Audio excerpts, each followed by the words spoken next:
My sister had always spoken as if the house belonged to her alone. The moment I stepped into the living room, she leaned against the doorway, arms crossed, a smug smile curling at the corners of her lips. "You know," she said, voice smooth, almost teasing, "this place? Family property. You just live here."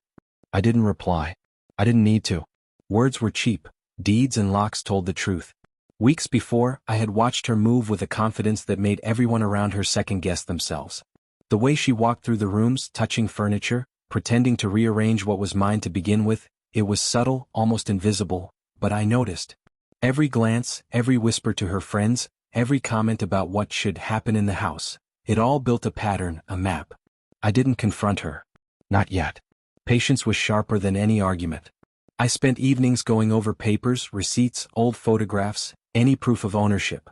Each document was a thread, each thread a reminder of reality. I kept it silent, invisible, while she performed her little act of entitlement. Then the day came. The day she said it again, louder this time, in front of my mother, in front of my cousins. Her tone was almost triumphant, as if she had uncovered some secret that gave her the upper hand. But she didn't know I had already planned the counter. I had called the locksmith that morning. The keys, the codes, the locks, I had been preparing in silence. This wasn't about confrontation. This was about clarity, about showing her and everyone else who watched the difference between words and ownership, between illusion and truth. The smile on her face faltered when I held up the deed. She looked at it, then back at me. Confusion. Fear. Something she hadn't felt in years. Her eyes scanned the paper like it was written in a language she didn't understand. I let the silence stretch. Every second felt heavier than the last. The smugness that had been her armor for years began to crumble, ever so slightly, revealing the panic underneath. She opened her mouth, probably to argue, to twist reality like she always had, but I didn't give her the chance. I simply watched. I could see her mind racing. Calculations, excuses, manipulations, old habits dying slowly. And in that moment, I realized how often we underestimate patience, how often silence can be a weapon sharper than any shout. I had been patient, quiet, letting her play her game, while I had quietly set the stage for truth to strike.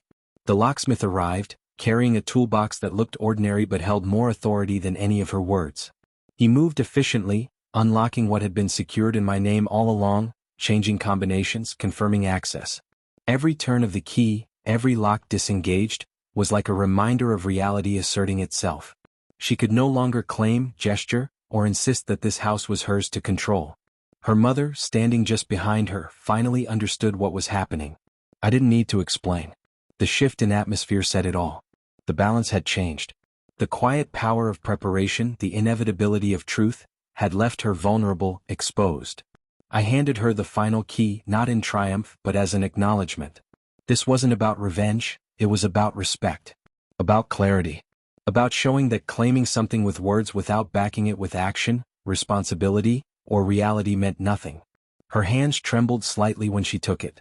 And for the first time, she saw me not as a brother to challenge, but as someone who had always held the authority she refused to recognize. She stood there, defeated, staring at the key and the deed like they were symbols of a world she had thought she controlled. I didn't gloat. I didn't need to. Her realization was enough. Words could no longer manipulate reality. Actions had won where arguments had failed. Her usual defenses, her sharp tongue, the smirks and subtle digs, all vanished. The house, the locks, the deed, they weren't just objects. They were a testament to truth, patience, and foresight. She had tried to rewrite the rules, to claim what wasn't hers, but reality had a way of catching up, quietly, without noise, without spectacle. I watched as she finally turned away, the arrogance stripped, replaced by a hesitant, awkward understanding. My mother, who had always been torn in silence, nodded slightly at me, a small acknowledgement of fairness finally restored.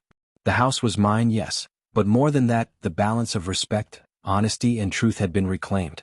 Sometimes power isn't loud. It doesn't need drama or theatrics. It's the calm certainty that when truth is timed correctly, it cannot be denied.